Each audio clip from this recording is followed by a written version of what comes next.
Recently I bought a new hunting property and I wanted to put out some trail cams. But I hadn't been in the trail cam market for several years, and when I started looking, they were just ridiculously priced. Now granted, they were really cool, but I wasn't looking for anything that fancy. So I began to search for something a little bit cheaper, and I came across the CamPark TC19. It's a solar integrated trail cam with a lot to love about it. First of all, it's inexpensive. This trail cam was like $100, whereas many of the other trail cams with similar features were double, triple, quadruple that price. So great job hitting the nail on the head with the price. I didn't have to spend a fortune to get this trail cam. The next thing that I really liked about it was the multiple power modes. It comes with a built-in lithium-ion battery, which the solar panel charges, and you can add 4 AA batteries to extend that life even further. The next thing that I really loved about this was just how simple it was to set up and operate. Because it was so inexpensive, I was a little concerned that it was either going to be difficult to set up or it just wasn't going to hold up.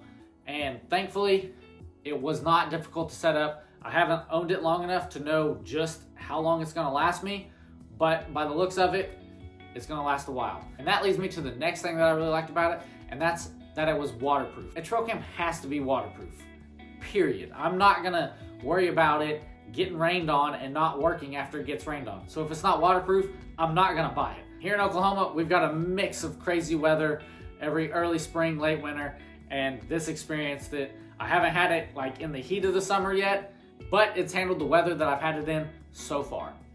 The last thing that I really like about this trail camera is the infrared LED. Now, I used to have a trail cam that would flash at night to take the pictures, and it would spook the deer that I was trying to get pictures of, so I'd only get one picture, or it'd be a really bad picture because they were running off scared from a sudden flash.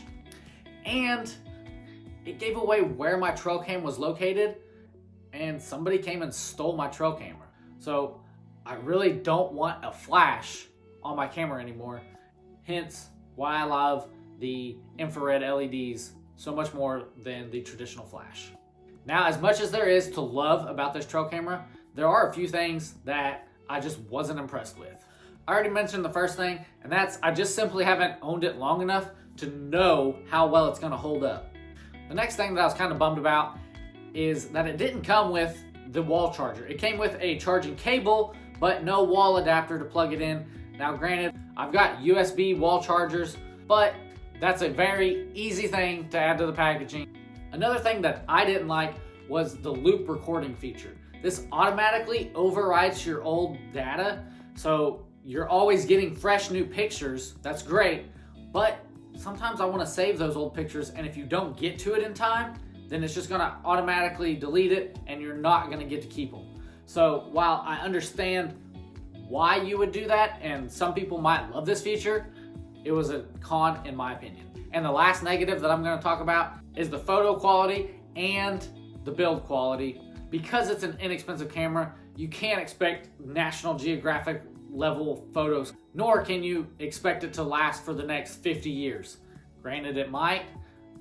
Once again, I haven't had it long enough to know how long it's going to last, but my expectations aren't through the roof that it's going to last me for 10, 15, 20 hunting seasons, and then I'm going to get published in the National Geographic because I got this awesome shot with it. But once again, I wasn't looking for anything on the high-end spectrum. You know, if I wanted to go National Geographic level stuff, I'm gonna have to pay a lot more money.